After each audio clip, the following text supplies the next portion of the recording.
Hi everyone, I'm Liz Reese with World Can't Wait, and today's event is the Earth Day panel and discussion, since Earth Day is officially tomorrow, and the title of today's program is Building a Movement to Save the Planet, Lessons from the Campaign Against GMOs and Climate Change. Let me introduce our guest speakers for you. The first speaker is going to be Hector Valenzuela.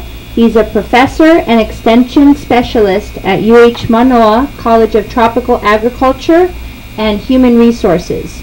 He's a supporter of small-scale farming and of organic and sustainable agricultural practices. After Hector is going to be Tina Gerhardt, who is an independent journalist and academic who covers energy policy, climate negotiations, and related direct actions. Her work has appeared in Alternate, Grist, The Nation, The Progressive, and The Washington Monthly. And then closing it out is going to be Carolyn Hadfield, who's coordinator with Revolution Books. I want to read a short placard card that I hope everyone will pick up from World Can't Wait. The slogan of World Can't Wait is "Humanity and the planet come first. Stop the crimes of your government." And it's a very short information on the back. Decades of international conferences and non-binding agreements have done nothing to stop the escalating destruction of the global environment. Using the justification of national security, our government has sabotaged climate talks, encouraged dangerous drilling, fracking, plunder, and exploitation, and prosecuted and jailed environmental activists as terrorists.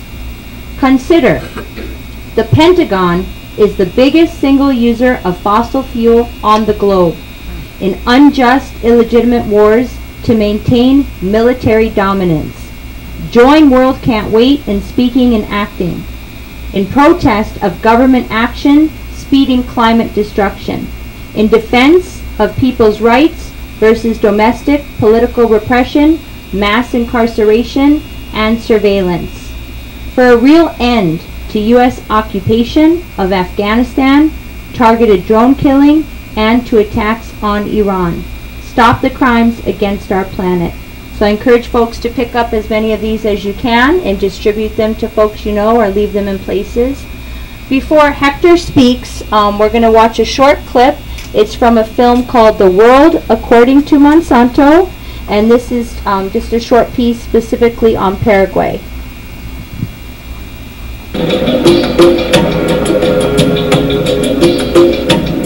A transgenic world already exists in South America, where 100 million acres of Roundup-ready soybeans were planted in 2007. Their conquest started 10 years ago in Argentina, the only country to have officially authorized transgenic crops. Since then, GMOs have mysteriously spread to neighboring countries like Brazil and Paraguay, seen here. In 2005, Paraguay finally legalized these smuggled crops to save their soybean exports to Europe, where labeling GMOs is obligatory. In reality, for the Ministry of Agriculture, the deed had already been done.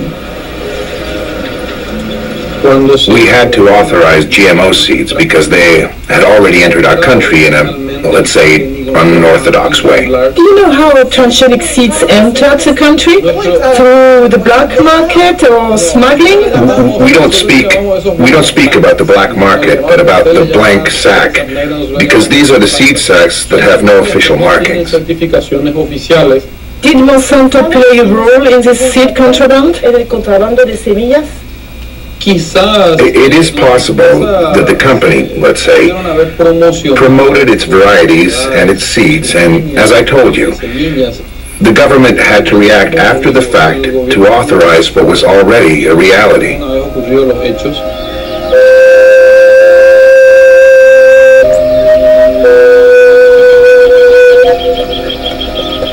Whatever the origin, contraband has been profitable for Monsanto. As soon as the crops were legalized, the company obtained the right to collect royalties on each ton of soybeans the country produced, just like in Brazil. Since then, there has been no let-up in Paraguay's deforestation. and the expulsion of many small farmers who refused to relinquish their small plots of land.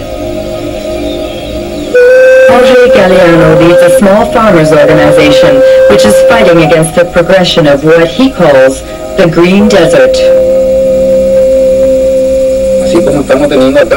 What we have here is an example of a GM extension of soybeans. In fact, it's a monocrop that destroys everything in its path. Before here, there were fields containing everything that a family needed to live. Plants, trees, manioc, corn. Do you think that a GM crop can coexist with the crops of the small farmers? No, we're sure it can't. There are two incompatible models that can't coexist. It's a silent war that eliminates communities and families of small farmers. In addition, it destroys the biodiversity of the countryside. It brings death, poverty, and illness, as well as the destruction of the natural resources that help us live.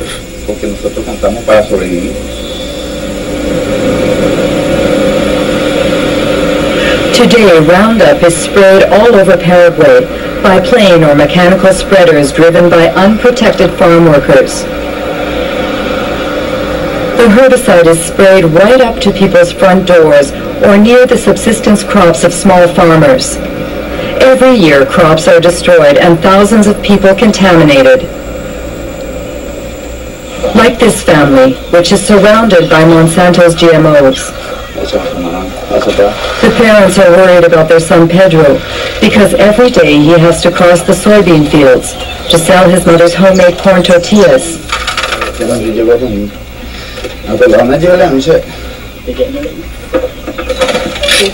long has he had that? It started 15 days ago. It started on his foot and then it spread. That's how it starts.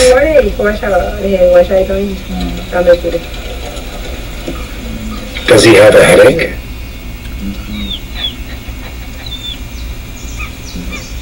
Is he eating? Very little.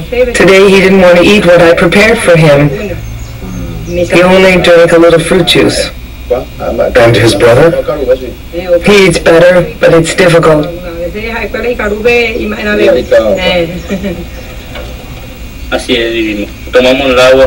That's the way we live.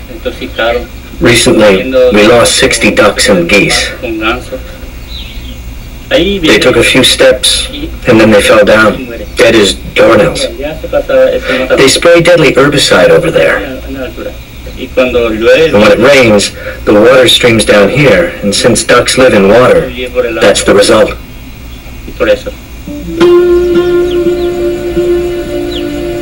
In Paraguay, 70% of the farmland is owned by only 2% of the population. With GMOs, the concentration is increasing. 3/4 of the soybean producers are foreigners staking claims for this new green gold. The ban on animal-based feed after the mad cow epidemic and the recent biofuel craze have caused soy prices to soar, triggering a rush to Roundup-ready crops. According to the last census in Paraguay, each year 100,000 people leave rural areas to live in urban slums. An estimated 70% flee Monsanto's genetically modified soybeans, which are destined to feed Europe's chickens, cows, and pigs. We are going to talk about the production model of GM soybeans promoted by Monsanto.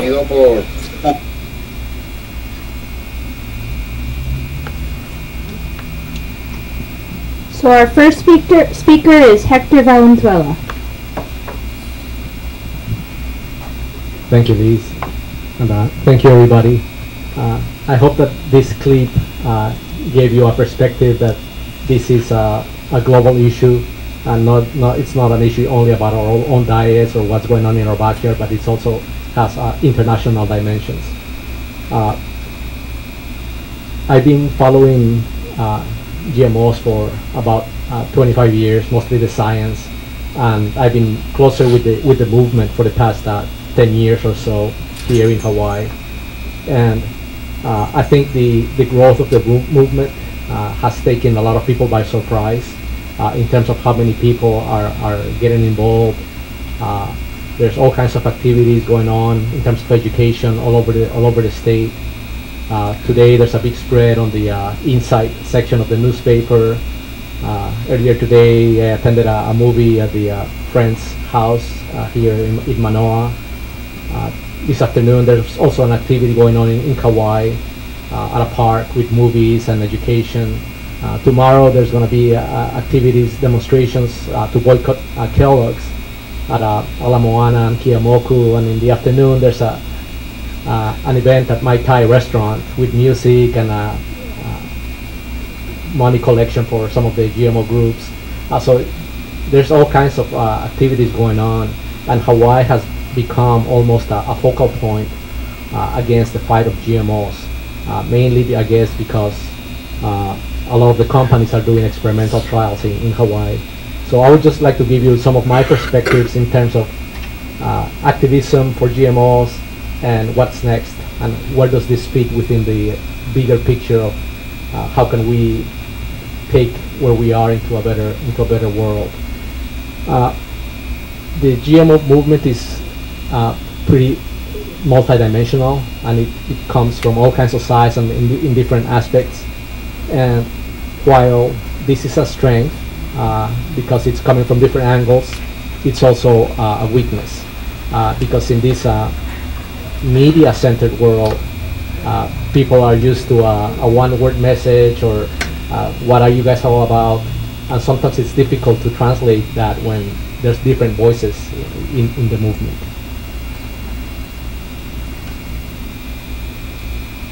It is also a weakness because the government and the industry have real good techniques to divide the message and to divide the different groups, to divide the movement.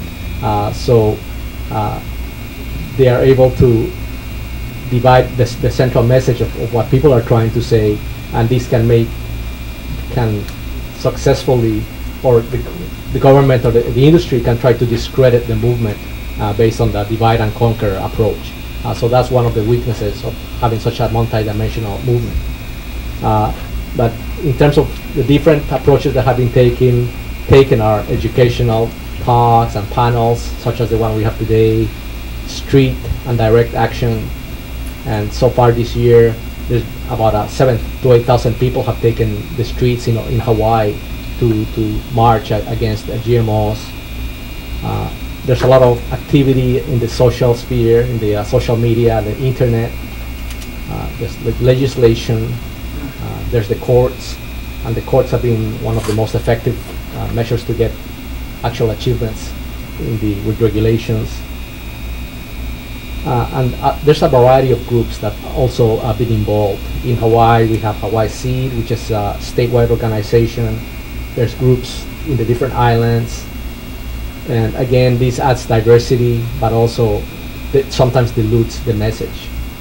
And as the movement grows and grows to a large extent, a lot of people and groups start jumping into the bandwagon.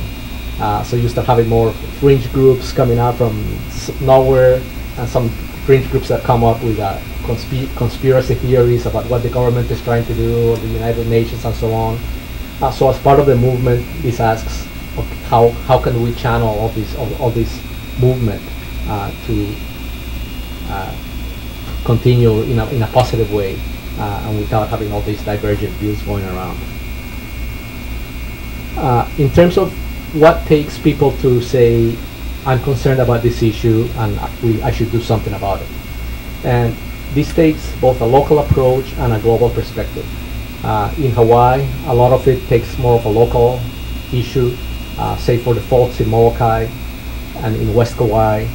This is something that they live on a day-to-day basis, that they are being impacted on a daily basis. So for them, it's a local issue. So when we talk about it, from their perspective, it's an immediacy of how can I fix this today.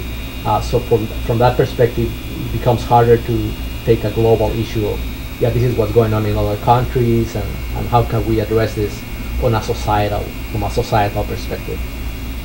This is also a local issue for moms that are concerned about the food being fed to their children or to their parents. So again, they become active, but sometimes that local perspective may lose what does this mean from a global perspective. And then we have the double standards that we have because we're portrayed by the media and so on. For instance, this past week or two, we had the bombing in Boston, and there was a lot of hysteria and media and so on, which is correct about the deaths and about the terrorism and so on. But at the same time, we had the fertilizer explosion in Texas. We had 14 people die, a town got flattened, and we didn't see in the media the same type of discourse in terms of terrorism, in terms of the use of fertilizer as a weapon of mass destruction, as they did refer in terms of the pressure cookers and so on. So our perspective is also a little modified by the screens that are given by the media. So what is the industry and government response to this activism, with all these programs of activism that are going on with the public being concerned about climate and GMOs and so on? One of them is the idea to institutionalize these type of models, economic models. And we have been talking about APEC, which was organized here here a couple of years ago in Hawaii. And again, the models like free trade agreements that are articulated by APEC is how to institutionalize this in secretive meetings while leaving large sectors of the population out of the discussion. So unions are not invited, teachers are not invited, nurses are not invited, but they structure these institutionally, the regulatory efforts and so on, and we saw it recently with the PLDC, so that it makes it more difficult for the public to come up and say, no, we don't like this and we shouldn't adopt this type of practices. And another angle from the government and industry perspective is that they can modify the agenda in the media, because with the public relations, because in essence they are one and the public is many. So for them it's very easy to create a PR story, but for the public, because the public is so diverse, it's harder for the public to come up and say, this is where we're coming from. Another issue that I want to bring up very briefly is the interconnection of science and social issues, and to ask the question of whether scientists should be allowed to become involved in the discussion. And from the other side, it has always been automatic, and Noam Chomsky referred to these to the academics that supported the system as the secular priesthood, because they defined academically or justified the actions of the United States, whether it was with economics, such as Milton Friedman, or with foreign policy, with Arthur Schlesinger. But when it becomes about scientists asking questions about the system, then there's the question where, well, is it appropriate for the scientists to be asking this type of questions? So I just wanted to throw this into the bag for further discussion. In terms of what is next and how does this fit into the bigger picture, again, it's a matter of how can we translate our local concerns, the guys in Molokai, the guys in West Kauai, in Waianae, the local issues, to say, you know, this is more global, and this is just more about food, it's more about just what's going on in our backyard. It's actually a whole economic system, it's an international issue, and how can we address it. And it's also about how can we keep this momentum going. Earlier this year we had Bandana Shiva. She visited Hawaii, and it raised all kinds of energy. And a lot of people got really energized and saying, what are we going to do? So as a movement, we have to make sure that how can we continue this momentum, and how can we channel the energy of all these people to continue the education and to continue to strategize where is next, because it becomes almost like an anticlimax. That bandana is gone, and there's all these people with all this energy, and nothing happens afterwards. So as a movement, we have to strategize. How can we gather this energy and keep this going? In terms of the future, in our minds as citizens, sometimes we think, well, this is the way it is right now, and this is the way it's always going to be, and we're blinded almost in terms of possibilities about alternative worlds, alternative societies. But we do have some visionaries, some governments that have looked further in terms of potentials. And just as an example, a statement made by the President of Ecuador this week visiting Europe, he mentioned as an alternative to capitalism, he mentioned the concept of good living. And he says this is not something that he came up, but this comes more from our ancestors in Latin America. So he says it comes from our original peoples, the concept of sumac kamsai. We need to live with dignity, not pursue to have more each day, but to live in harmony with nature and with the rest of human beings. So there's alternative worlds out there, and how can we pursue that? And I would like to summarize briefly with the concept of progress, and to emphasize the timeliness of this issue. I'm going to quote from the philosopher Bertrand Russell. He was writing this in 1922 with the concept of the future of the world, and we have to the progress and so on. So he writes, progress and efficiency, for example, make no appeal to the Chinese. He was visiting China at the time, except to those who have come under Western influence. By valuing progress and efficiency, we have secured power and wealth, referring to the West.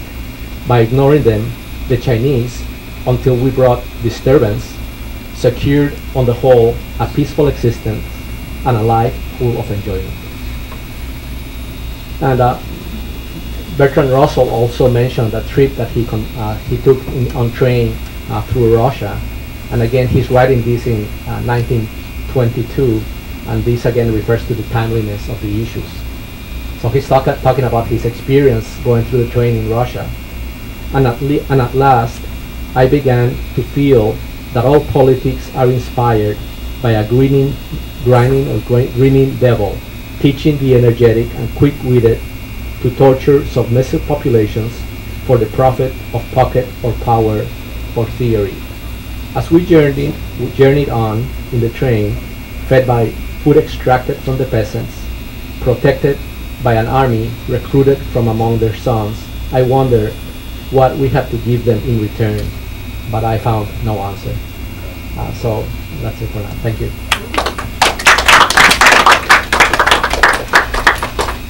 Thank you, Hector. When Hector was talking about the connection of scientists and social issues, I can definitely vouch that Hector has made the Canadian tar sand. Sorry, that's okay. Hector has made that connection. He's also an activist with World Can't Wait, so not only has he been active in the whole movement here locally against GMOs and talking about the bigger global picture of that, also very active against the wars, torture, drone attacks, you name it. So I really appreciate that. I know some folks came in a little bit later, so I want to give another introduction to Tina Gerhardt, who's going to be the next speaker.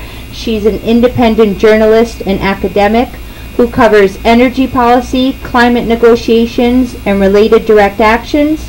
Her work has appeared in Alternate, Grist, The Nation, The Progressive, and The Washington Monthly. There's Tina Gerhardt. Thanks so much. Oh, I'm sorry. And wait. Sorry about that. Before Tina speaks, you're just going to see a very short clip. This is actually an awesome film, and you can get it on the online, so I encourage people to check it out. The whole name of the film is Blockadia Rising, Voices of the Tar Sands Blockade, and you're just going to see some footage of the actual tar sands mine in Canada. There's a lot of talk about the Keystone Pipeline, and people I think, have somewhat of an understanding of what this pipeline would entail, but you often don't get a visual image of how horrible and how vast and how awful the tar sands mines themselves are. So check that out, and then Tina's going to be speaking.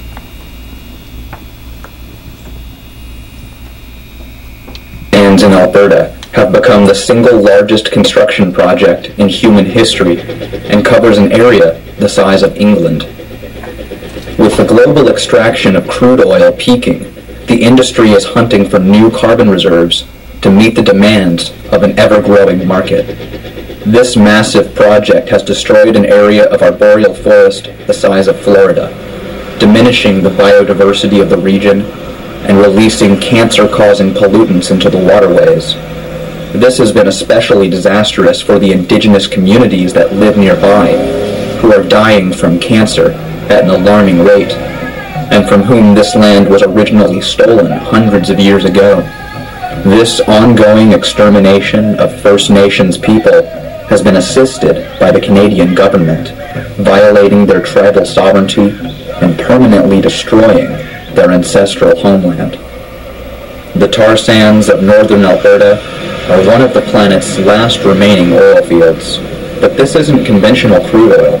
This is bitumen, an expensive and hard-to-reach substitute. Crude oil is a liquid, but bitumen is a viscous solid that must be excavated from the sand and mixed with toxic chemical dilutants in order to flow through the pipe. For every barrel of bitumen produced, the process contaminates 3 barrels of water and releases 3 times as much carbon into the atmosphere as 1 barrel of conventional crude oil. The process also requires the movement of more than 2 tons of earth per barrel.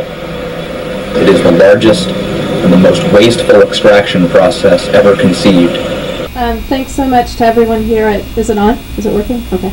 Everyone here at Revolution Books for inviting me to be on this panel. It's a delight and an honor to be sitting amongst good people doing good work, so I'm thrilled to be here. And I need to wear glasses as of very recently, and I always forget to do that. So what I decided to present on today, to put together today, is talking a little bit about some of the different obstacles that I've encountered when I've been covering what prevents climate change from being addressed vis-a-vis specifically energy policy. So it's a little bit nuts and bolts, but I think some of this stuff is important to have a grasp of in order to see what's going on with, say, for example, the XL Keystone Pipeline. So according to a report that was released just on Friday by the U.S. Federal Energy Regulatory Commission, known as FERC, in March 2013, all added new capacity for the U.S. power grid for the first time ever came from solar power. All new capacity for energy from solar. Why is that so impressive? Because it marks to a remarkable success that takes place in the face of a number of factors that promise to keep a stranglehold in this country on a shift from fossil fuels to renewable energy sources. And I want to tally up 4 of the main things that prevent a shift from fossil fuels to renewable energy. And then despite those things that really prevent that shift, which I'll elaborate those 4 things, talk about how unbelievably successful renewable energies have managed to be nonetheless, like in spite of those things. And in presenting these things, what I hope becomes clear is some of the major impediments that we should be focusing our attention on or pushing against, and then applauding ourselves for the ways in which we've been remarkably successful in getting around those attempts to impede that shift. So here's the 4 things. Fossil fuel subsidies, which we've heard a lot about. I'll go into that briefly, and I'm sure that's going to come up a little bit more when Carol presents. Number 2, the lack of comparable, reliable subsidies for renewable energy. Number 3, lack of domestic legislation. Boy howdy, we all know that one. Lack of domestic legislation setting renewable energy standards. And number 4, a backlash against state legislation. So there's nothing nationally on a federal level. There are things on the state level, but there's been a backlash against state legislation setting renewable energy standards. So let me just go through number 1 briefly. Fossil fuel subsidies internationally. There's been a lot of talk in environmental circles about fossil fuel subsidies. According to the International Energy Agency, that's the IEA, internationally they track how energy is subsidized and used. According to the IEA, internationally an estimated $523 billion worth of government money flows into the coffers of the fossil fuel industry as recently as 2011, and that's up from $402 billion in 2010. Now, there's a separate study by the U.S. Natural Resources Defense Council, it's a nonprofit, estimates that that amount was even as high as $775 billion in 2012 if you take into account all sorts of subsidies to produce that were added on. And one of the major organizations that tracks this but also works to shift from fossil fuel subsidies to renewable energies, or just at least to divest from fossil fuel subsidies, Oil Change International. Steve Kretzman of Oil Change International, which is an environmental advocacy group that backs fossil fuel divestment, he argues that figure could even be $1 trillion every single year, given that there's a lack of transparency in how government reports the incentives and the funds to receive this kind of money through tax credits. So aside from needing to save the planet, there's a lot of hubbub and direct action that's been motivated by a recent spike in fossil fuel subsidies. So they're not only really high, but that kind of, these numbers that I'm citing, that has just happened in the last 3 years. So as of between 2009, 2012, 2009 being obviously the year of Copenhagen, that international convention that went nowhere took place, between 2009 and 2012, the amounts of global fossil fuel subsidies have tripled. So they've gone from $300 billion to $775 billion that I mentioned. So this is one of the reasons. It's not only the amount, it's also this really quick spike that has happened in terms of this shift of funding. And most of the increase, not surprisingly, is taking place in developing countries. So if you stack up the top 22 industrialized or developed, and when I was writing this, I couldn't help but laugh about what we consider to be developed, as though that's something we should be patted on the head for being sophisticated, when this is what we're doing with the money, right? The top 22 industrialized or developed nations in 2011 paid $58.7 billion in subsidies to the oil, coal, and gas industries, compared with $11.2 billion of funds that they pledged to assist developing countries adapt to climate change. So they spent twice as much creating a problem as they did addressing the problem, right? And there the logic is also really crazy and kind of obvious in terms of how crazy it is. The fossil fuel subsidies nationally are also, one can see similar kinds of amounts, not amounts, but similar kinds of logics operative. The U.S. paid out an estimated $13 billion to fossil fuel industry in 2011. Now these figures are really hard to calculate. The figures of estimates range. They tend to range from $10 billion to $52 billion annually. And there's this huge amount of playing room depending on what you're really tallying up. Is it tax credits? Is it the money that one actually gets to apply for after money has been implemented? So there's a bit of wiggle room there, and that's pretty huge in terms of the monies. The fossil fuel industry is subsidized despite the fact that it is the most lucrative business on the planet that it's helping to destroy. During the first quarter of 2012, for example, the big 5 oil companies, which are BP, interestingly enough renaming itself Beyond Petroleum recently, BP, Chevron, Conoco, ExxonMobil, and Shell earned a combined $33.5 billion, or $368 million per day. That's per day, right? $368 million per day. Parsed differently, these companies earn $261,000 in 60 seconds. Of course, that's a company, but it's still more than 96% of what U.S. households make in a year. Or to take it on a personal comparative level, the CEOs of these companies receive $60,110 per day on average. Again, a little bit more than probably most of us in this room make per year. So for this reason, on March 19, 2012, Senator Rob Menendez, Democrat from New Jersey, proposed a Repeal Big Oil Tax Subsidies Act. It's legislation that would repeal the $113 billion worth of tax breaks and subsidies from the big 5 oil companies. And there's problems with that. He was proposing this legislation specifically to repeal the subsidies that these 5 oil companies make. There's a much longer list of other big oil companies that exist, obviously. In April of last year, the Senate bill that he proposed was 2204, was voted down by the Senate. On February 12th, just recently of 2013, Representative Earl Blumenauer of Oregon introduced the Ending Bill Oil Tax Subsidy Act, H.R. 609. Again, it seeks to end oil subsidies, but not specifically targeting these 5 companies, and to save taxpayers, I think, what could be argued is badly needed money at this point for a variety of other things. It's currently under consideration by a congressional committee, and then it's going to be sent on to the House and the Senate. There's a very slim chance of getting past these initial congressional committees, but at least that's out there. As most of you probably know, and I'm sure we'll be hearing a little bit more about this, aside from legislative attempts on the ground, attempts have been very active too. There's been a lot of direct action in a variety of ways, specifically to try to divest fossil fuel subsidies. Bill McKibben and 350.org, for example, have launched a very active campaign through which students encourage their colleges to divest from fossil fuel subsidies. So one of the things that they did just last week is at NYU, students were successful in getting a meeting with heads of the administration to talk to them about considering divesting the funds from fossil fuel industries. And then last week, students at Harvard talked to their administration. They published an article called The Faustian Bargain or something like that. And they were pointing out that a lot of their faculty does research teaching them how, and some of them do the opposite, but that's another matter. A lot of their faculty does research talking to their students about presenting their research on how harmful climate change is. And then ironically, their funding is again encouraging the support of an industry that encourages global warming. So they were encouraging people to divest, the administration divest, because they thought that this didn't make sense. It was kind of a Faustian bargain.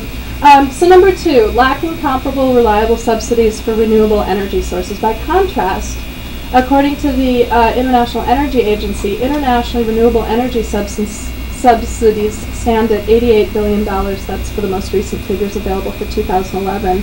So again, there were $523 billion a year for fossil fuels. There's $88 billion a year for renewable energy. And we'll see, despite these widely diverging sums of money available for different kinds of energy sources, renewables manage to be successful nonetheless. Number 3, there's a lack of domestic legislation setting renewable energy standards. And I think there's not much more to be said about that for the obvious reason. There's nothing on the table at a national level. So what actually works to promote renewable energy? Before I get to some of the solutions, I just want to give you a breakdown of how energy and electricity works in the U.S. According to the U.S. Department of Energy, the breakdown, and there's 2 different things. There's energy and there's electricity. So there are 2 different figures that one needs to go through.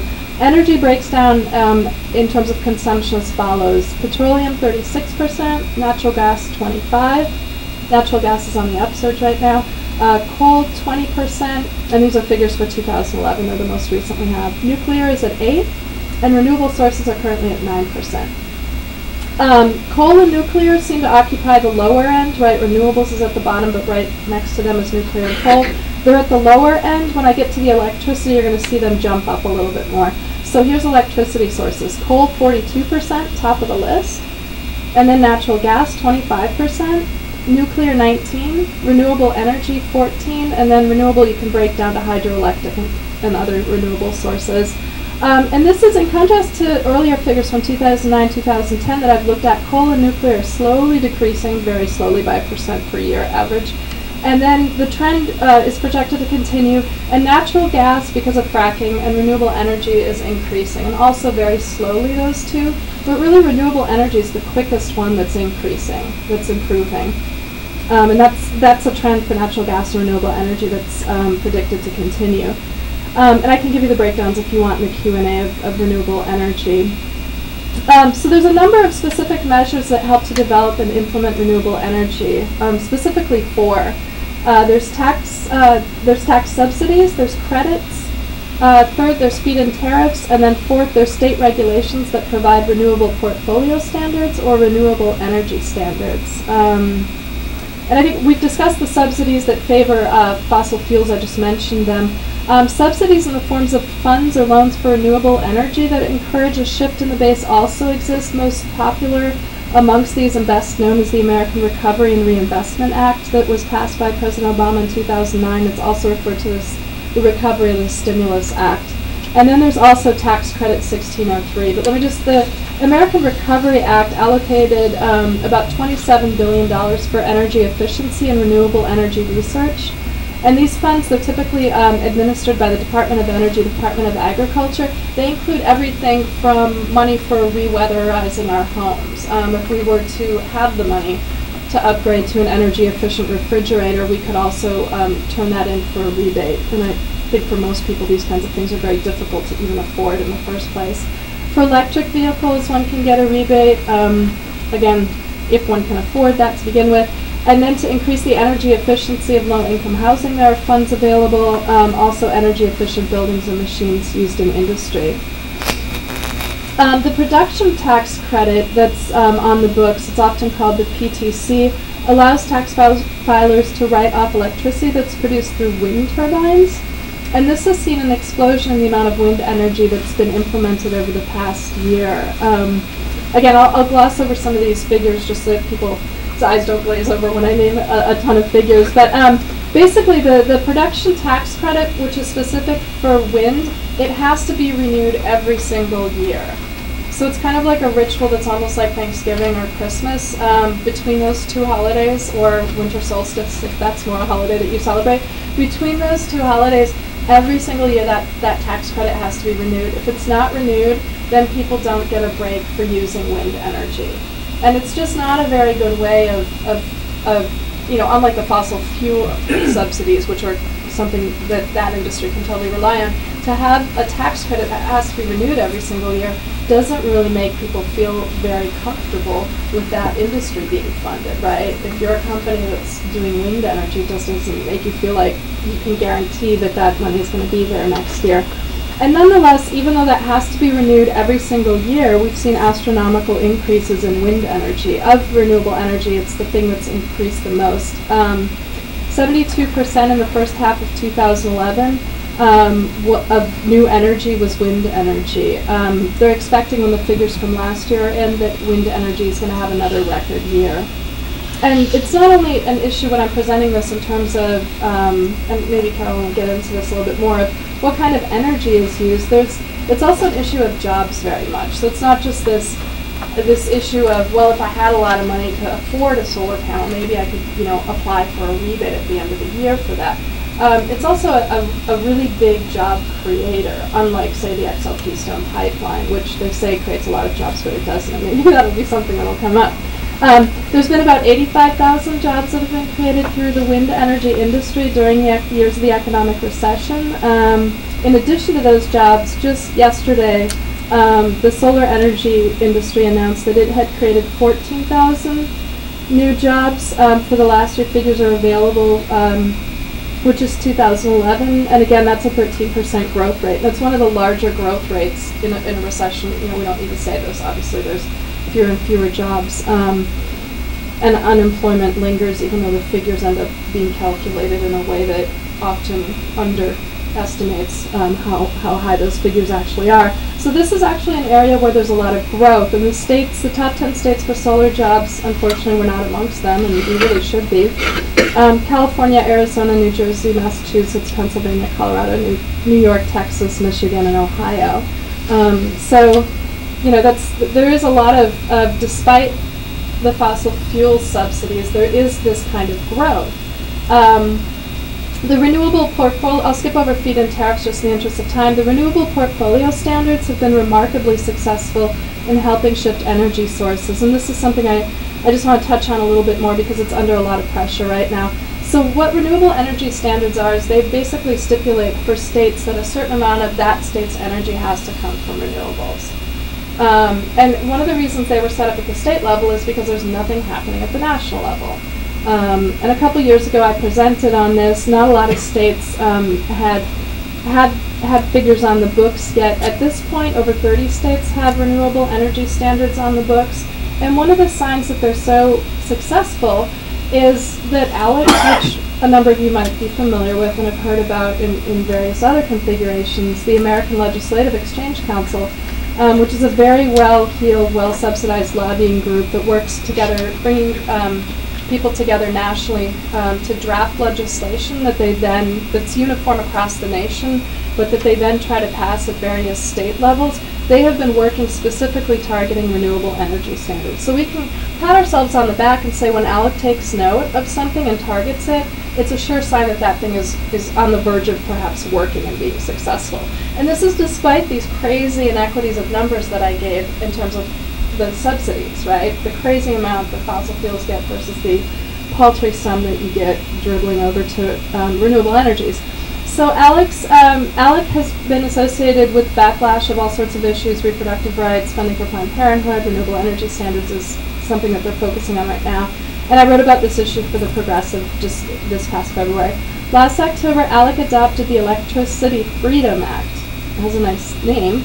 It's a model bill, and this freedom is of a very particular kind. It's seeking to roll it out in different states, and it ends requirements for states to derive a very specific percentage of its energy needs from renewable energy sources. It would mandate a range of perspectives be presented in a balanced manner. We've heard this balanced manner before, right? It's used in the media often when one is a little bit too much on one side of the perspective.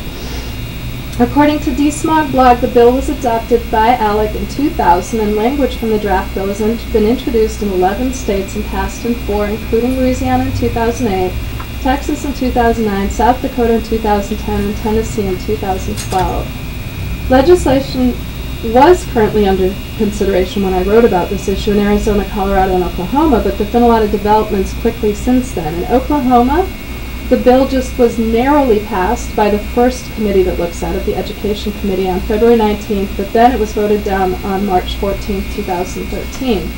In Colorado, the bill was called the Academic Freedom Act 2, and it noted that teaching global warming, quote, can cause controversy. End quote. Yes, and not teaching it can cause the end of the planet, but that's another issue. It was just as narrowly defeated by the House Committee on Education, so that first committee that looks at it just voted it down and didn't even move beyond that. And that voting it down was on February 4th, 2014. And then in Arizona, legislation was introduced on January 26th that also echoed the language of the other bills and stated that teaching global warming can cause controversy. And it died February 22nd, 2013, when the deadline for the bill to be heard by the Senate committee to be discussed before it moved on had passed. So all of them have died. We'll see if the last one in Arizona is going to come up again. But all 3 current bills were introduced by representatives who are dues-paying members of ALEC. So as some of you who focus on ALEC may know, our representatives can choose to pay to be members of ALEC, and then they have this service, which is that they get these pre-drafted, kinds of legislation that effectively are, in cahoots with the fossil fuel industry and agitating for them to pass legislation that is not in the interest of renewable energy and is in the interest of fossil fuel subsidies. So I think most of all, the solution to these kinds of bills being passed, the lack of movement on the national level, is really work at the local level and very much pressuring our representatives if that's the route we want to go, or taking direct action. But one really needs to do the work to inform oneself, to have discussions with other people who are also concerned about this, put the pieces of the puzzle together, and then also to make one's voices heard. I think nationally, I just don't see anything happening. I mean, one can keep wondering if Obama is going to do something for climate change, or if Secretary of State John Kerry, given his record on climate change, is going to be the new Secretary of State. And one can keep putting the hope out there for these kinds of things to happen, or actually take action on a more consistent and direct level. And I think it's the latter. I think the former is just really a lot of holding one's breath. One of the things, the deadline is on Monday for comments to be entered for the draft environmental impact statement. I don't know if you were going to mention, okay, for the Keystone Draft Environmental Impact Statement. So if one goes to, say, 350.org or any of the other Sierra Club, any of the other organizations, they have draft letters. Keystone comments at state.gov is where one can write comments, and if one is opposed to Keystone and wants to take a position on that issue, for example. So that's just one of the things that one could do to take action on that particular issue. Thanks for your time, everyone. So I'm going to take a little different tack here, and I think I'm louder, so you should come through loud and clear, yeah? I want to just be real clear that humanity and Earth's ecosystems are facing a severe, severe environmental emergency, and everything has to be done with that in mind. The signs of intensifying global climate change are everywhere. Think of the Pacific, where entire nations are threatened by rising sea levels. Desertification in Africa, endangering life for millions of people and animals and plants. More devastating floods in Bangladesh. More severe hurricanes and extreme weather events. Food itself is under threat, as the film showed. Soils destroyed by pesticides. Reefs killed by runoff. Seeds patented, and farmers in countries around the world forced to purchase seeds sold by corporations like Monsanto and rely on increasing doses of pesticides to grow them. Many understand that what is required are major societal changes on an international level. In the face of global environmental emergency, thinking that things like fuel-efficient cars, recycling, alternative energy sources, planting backyard gardens, and so forth under the current system will lead to fully meaningful change is dangerously out of touch with reality. Mass demonstrations, civil disobedience, and other outpourings of resistance and outrage are urgently needed in the face of the threat of unstoppable climate change and the destruction of the very planet that sustains us. And the demands to stop the Keystone Pipeline or stop Monsanto must be taken up and fought for. But much, much more is also needed. There is a solution, but it's not with Obama or in various forms of ideas about reforming this system that far too many people actually are into. We shouldn't really be surprised when Obama goes off to China to negotiate for Monsanto, when he refuses to sign the latest climate treaty or signs a permit for Keystone Pipeline. We aren't sure he's going to do it, but signs point in that direction. Should we be outraged? Yes, absolutely we should be outraged, but we should not be surprised. He is following the imperative that drives this whole rotten system, whether it's Obama or anyone else who sits in that White House. This is why relying on Obama or trying to somehow make capitalism completely green in order to reverse global warming is an illusion.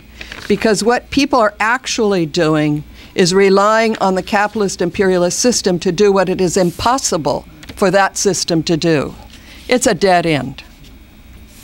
And here I'm not speaking against fighting for renewable energy, for planting gardens, or all of that. I'm trying to look at a larger framework. I think we have to start by grasping the actual source of the problem we face. The reality is that this system itself is at the root of the environmental emergency that all of humanity around the world faces.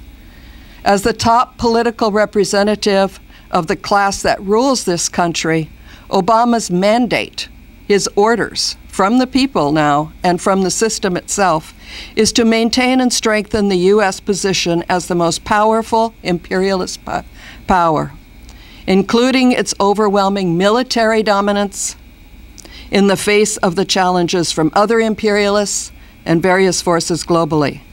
That demands the use of fossil fuels, the cheapest forms of energy, and the continuing rape and plunder of the world's resources, no matter what the cost to the world's ecosystems. Capitalism, whether we like it or not, has rules that everything is a commodity. Everything is done for a profit. That capitalist production is by its nature private and driven forward by the commandment, expand or die. And that capitalism is a global system that proceeds through the domination of oppressed nations around the world.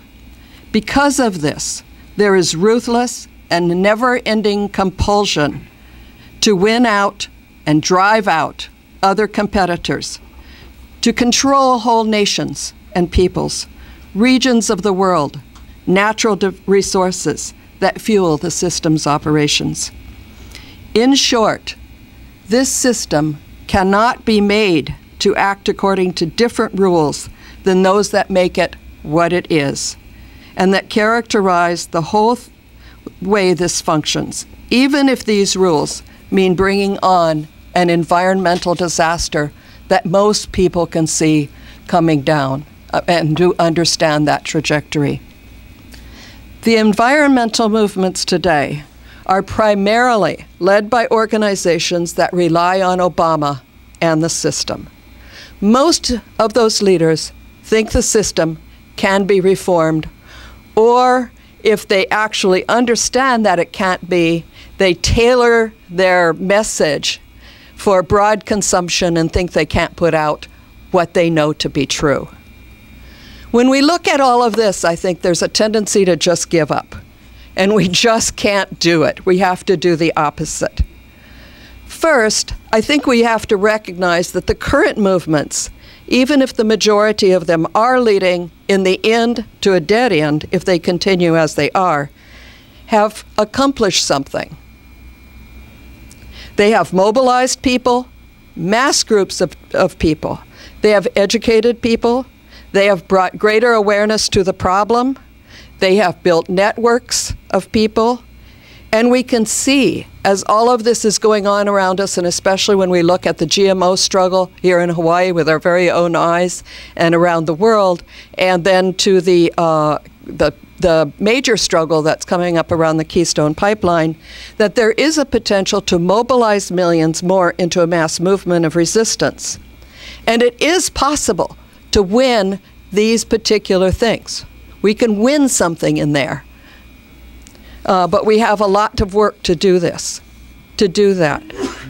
I think that massive global resistance is needed. And yes, as Hector said, that's going to be diverse. It's going to have weaknesses. There's going to be fights. There's going to be factionalizing. The government's going to grab on to differences among the people. But that's the way it is. And we need it to be large. We can't exclude. We need mass demonstrations. We need civil disobedience. We need creative cultural works. We need educational forums and materials. And we need much, much more. We need campaigns that educate people and enable ever more people to act in so many different ways, in ever-growing and larger numbers. We need many forms of resistance. What's critically missing, frankly, is not forms of resistance, although we do need more forms, but a framework to guide the content of whatever form of resistance that we actually use. There are some key things, and I'm not saying they're the only ones, but there are some key things that I think we should look at whenever we plan a protest, or even when we go to a protest or demonstration or event around these critical issues. Whether they're against GMOs or fossil fuels, whether the demonstration is against war or torture, the NDAA or drones, against patriarchy, racism. Some basic questions we should be asking ourselves are, does this message of this protest rely on the people, or does it rely on the government? Does it rely on the active consciousness and mobilization of the people, or is it following all the government rules, and does it basically say the government's going to solve our problems rather than the people are going to solve our problems?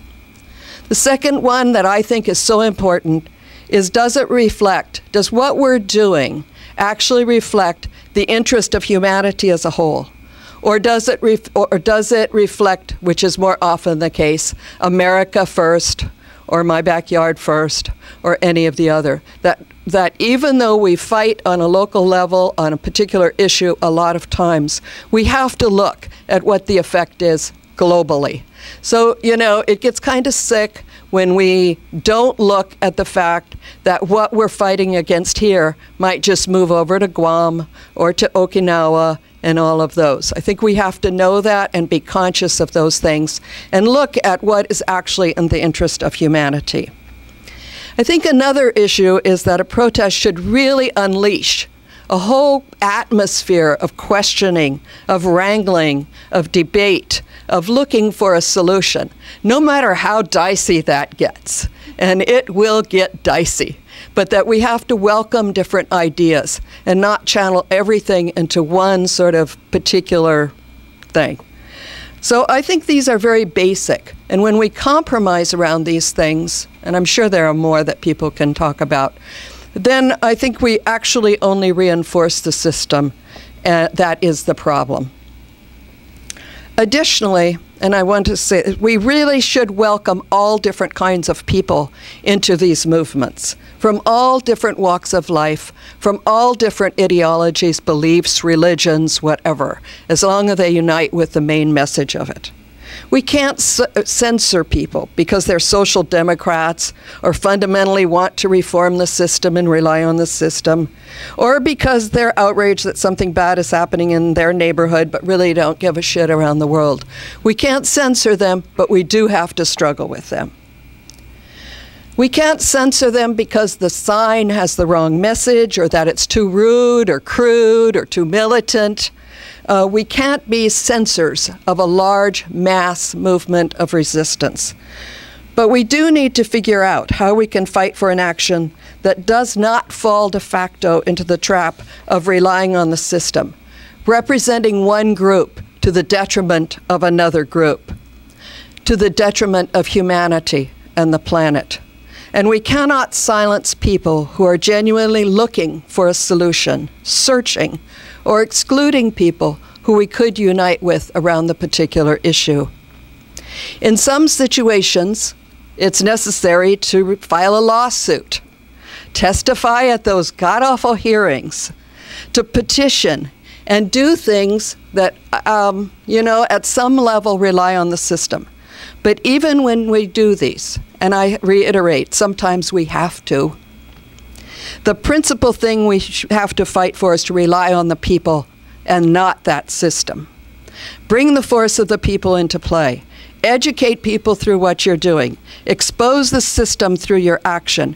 And don't get silenced by the rules of the system. And that's really a hard one, because sometimes if you aren't silenced, you're going to end up in jail. So, I know everybody makes some compromises around that. Also, and Hector spoke to this, and I really want to reiterate it, we do need scientists to explain what is happening and why it is happening. In the whole area of environment, I think there's way too much ignorance. But but none of that's easy. I was just speaking to a young person on Friday who shared that he was feeling totally immobilized because the more he gets an understanding of science and genetics and GMOs, the more information and knowledge he gathers, the more he feels separated from the people, including his family and those who don't have the basic vocabulary. This is something we need to figure out. Work with scientists. Involve more scientists. We need a hell of a lot more scientists like Hector, who see the necessity to share their knowledge and act on it. And when they're attacked by their institutions or by fellow scientists, and they will be, guaranteed, we have to have their backs. Doing all of this, all of these forms of resistance is absolutely necessary. We desperately need a mass movement of resistance to save the planet. Yes, to get a ban on GMOs, to stop the Keystone Pipeline, to quit relying on fossil fuels, to find new forms of energy that actually work. These are not just reforms. They have a material effect on the kind of world that we're going to live in for a long, long time, hopefully. But if we aren't consciously relying on the people and exposing the real problem, they will remain just reforms to a fundamentally planet-killing system. As people realize this, and often they do as they go to so many hearings and what have you and see that, they win this one at the same time they're planning 6 other bad ones to bring in. And we see the same problem crop up another way. Too often people give up if they don't have a larger framework of understanding, if they don't understand how big the problem actually is. They burn out We see activists do that all the time. They get despairing. They lose hope. Finally, they just close their eyes and blind themselves to the horrors around them. Or sometimes, if they have enough money, enough resources, they create a bubble around them. They eat organically. They put in solar. They buy an electric car, and they hope they can feel a little better about the amount of damage they're actually causing in the world. But whether they want to see it or not, it allows the world to go on as it is, heading for certain annihilation. So as we're involved in all of these mass and necessarily very broad and dicey struggles, we have to at the same time get down around the fundamental problem of capitalism, imperialism. Because there is a solution. It is possible to get rid of capitalism, imperialism. And the solution is a socialist society on the road, I believe, to a communist world. A socialist society can act on principles of sustainable development and can begin to tackle the environmental emergency for real with an internationalist perspective. And I want to refer people to some key principles of socialist sustainable development, which is in the newspaper that's on this table. That's a special issue on the environment, which you can take. And by the way, the book beside it is also available to just take. This movement for a revolution has to become an increasing pole in society. Think of how it would dramatically change the terrain around climate change, for example, if thousands of people were discussing and wrangling over Basics 129. And I want to quote it. "This system and those that rule over it are not capable of carrying out economic development to meet the needs of the people now, while balancing that with the needs of future generations and requirements of safeguarding the environment. They care nothing for the rich diversity of the earth and the species, for the treasures this contains, except when and where they can turn a profit unto themselves. These people are not fit to be caretakers of the earth." Now, if that kind of attitude and discussion were infused in these struggles as we're struggling on the particular issue, I think a lot of sights would be raised.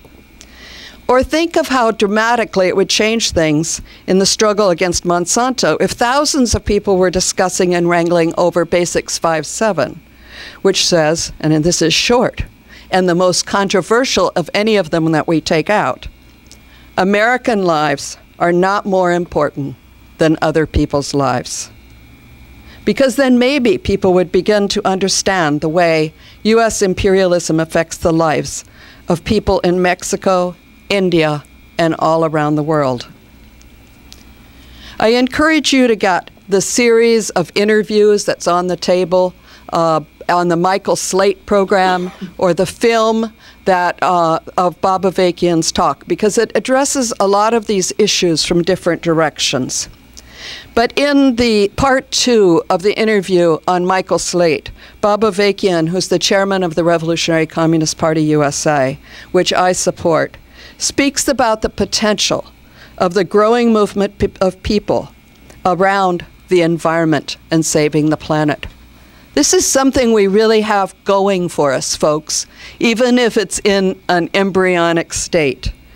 However, that potential, the potential of those millions of people who are very concerned, angry, upset, despairing about what's happening, can only be realized if revolutionaries and those of us who understand that it's the system that's the problem go out boldly among people, including at mass actions, and introduce people to the solution to the environmental crisis facing the people and the planet, even while they're fighting for the particular demand. Thanks a lot, and I'd like to get into discussion.